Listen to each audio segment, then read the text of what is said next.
En harmonie dans son environnement urbain et volontairement dans l'histoire, voici à quoi ressemble le futur siège de la Cour des comptes. Demeuré à bâtir, l'édifice se déploie sur un R+5. La morphologie du bâtiment propose 2 volumes, l'un en béton armé, l'autre en métal et cristal. Inspiré du palais du Hogon, l'architecte présente l'ouvrage générationnel. Nous nous sommes inspirés de la maison du Hogon, surtout de son entrée et de son organisation intérieure. Vous voyez, ça c'est la maison du Hogon, pays d'Hogon, et si vous regardez la porte d'entrée, si on ne vous montre pas ça, vous ne pouvez pas dire qu'on s'est inspiré du palais du Hogon. Il y a des choses petites comme un grenier, mais qui se font quand même des sensations. Donc nous avons une coupole à ce niveau qui symbolise. Tourner la page du passé, Dr Fatogouma Tera, président de la Cour suprême, et son équipe gardent encore quelques souvenirs. Excellence, Monsieur le Président de la Transition, chef de l'État, la cérémonie qui nous réunit en ce moment, à savoir la pose de la première pierre de la Cour des comptes, porte la marque de votre engagement et de votre détermination en matière de bonne gouvernance et de reddition des comptes.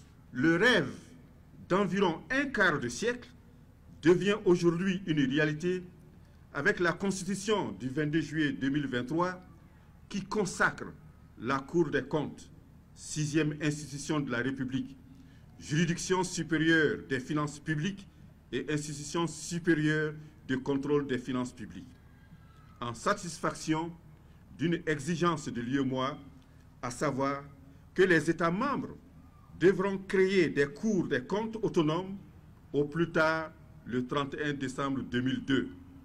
En effet, selon la directive numéro 02-200-CM-UEMOA du 29 juin 2000, portant adoption du Code de transparence dans la gestion des finances publiques au sein de l'UEMOA, internalisé dans notre législation nationale, il n'y a pas de bonne gestion de finances publiques sans un contrôle a posteriori efficace, dévolu à une juridiction financière indépendante et dotée de pouvoirs et de capacités d'investigation étendues.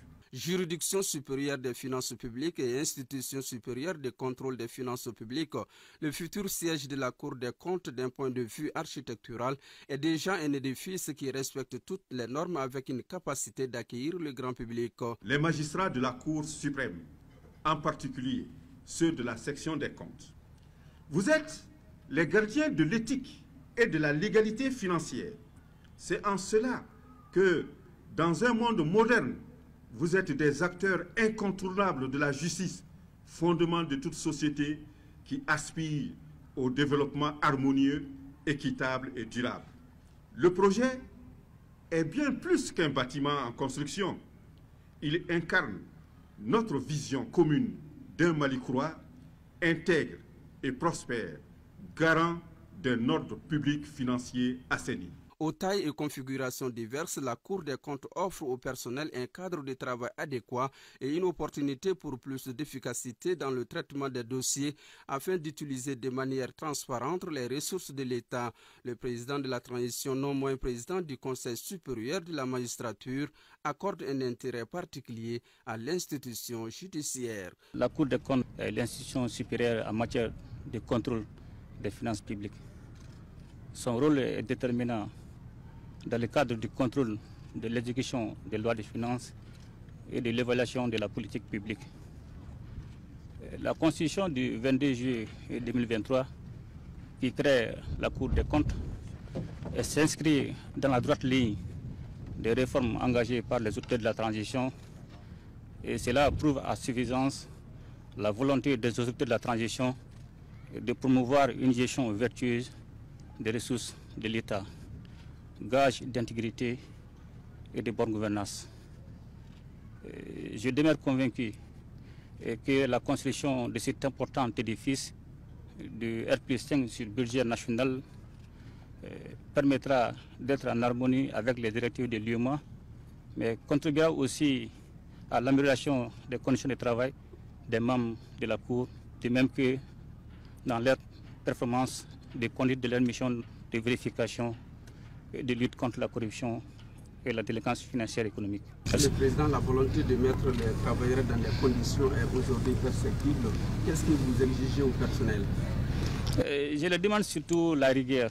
C'est une mission très très importante et cela implique non seulement la rigueur, l'honnêteté et surtout la sincérité et l'engagement vis-à-vis de l'État. Univers futuriste, la construction de la Cour des comptes va durer 36 mois. On se rappelle, c'est la section des comptes de la Cour suprême qui a été érigée par la Constitution du 22 juillet 2023 en Cour des comptes. En attendant la promulgation de sa loi organique, la construction de son siège est déjà un signal fort pour discipliner les procédures de gestion budgétaire et comptable et par la même occasion lutter contre la corruption et la délinquance financière. «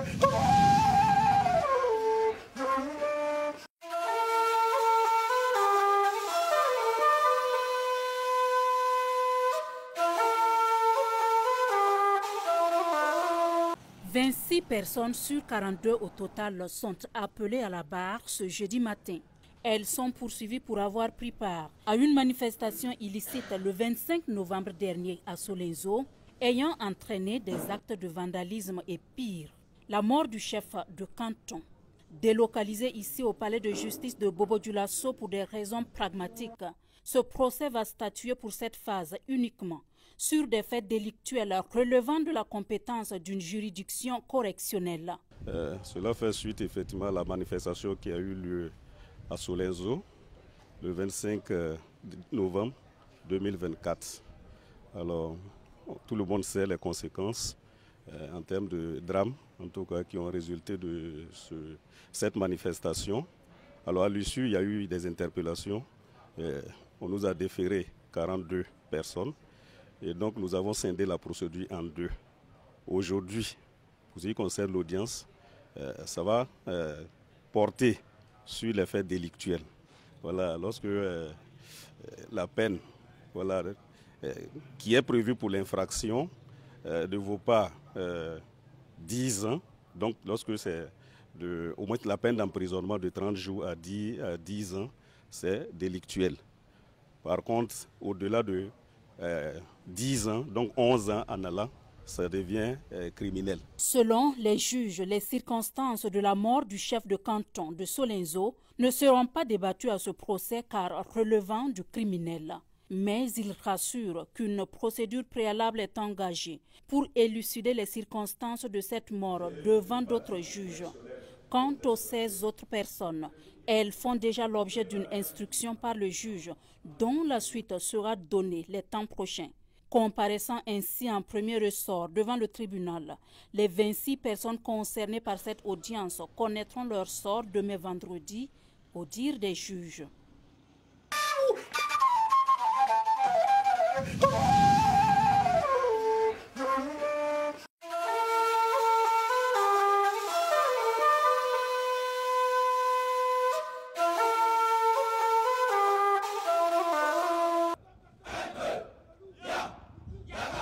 Cette récitation de l'éthique du soldat marque l'engagement pour le combat de ces jeunes soldats. Au nombre de 312, ils représentent la première vague des 776 du contingent 2024.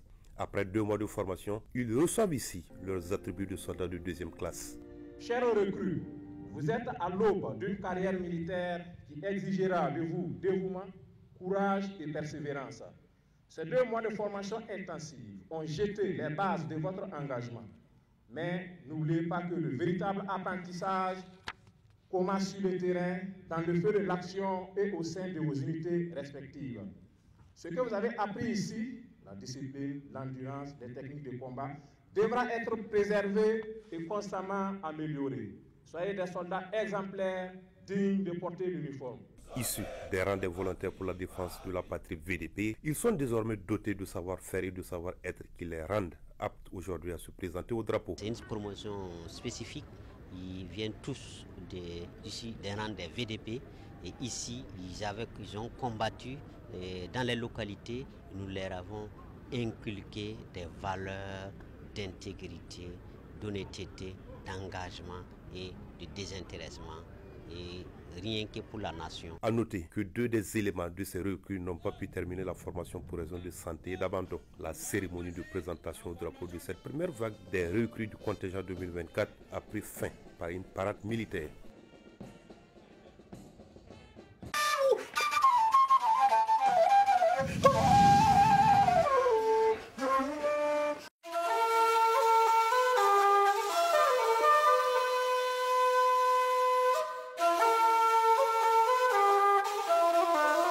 Cette rencontre du président directeur général de l'Office du Niger avec les responsables des différentes zones de production et ceux des services spécialisés vise à faire une évaluation de l'approvisionnement de l'engrais russe que toutes les zones de production de l'Office du Niger ont reçu. Cet engrais est un don de la Russie à notre pays.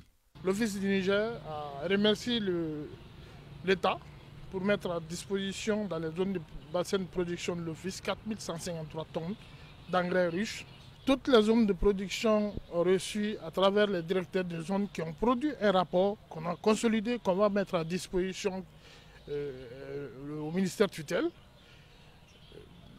D'après les renseignements, d'après les recoupements, d'après les informations, des exploitants agricoles ont attesté la qualité de cet engrais russe qui, ma foi, a permis de booster les rendements grâce à la qualité de cet engrais russe. Si cette année, au niveau de la campagne, l'Office mise sur une production de plus de 841 000 tonnes, avec un rendement de 6,11 tonnes à l'hectare, l'Office voit plus grand pour les prochaines campagnes.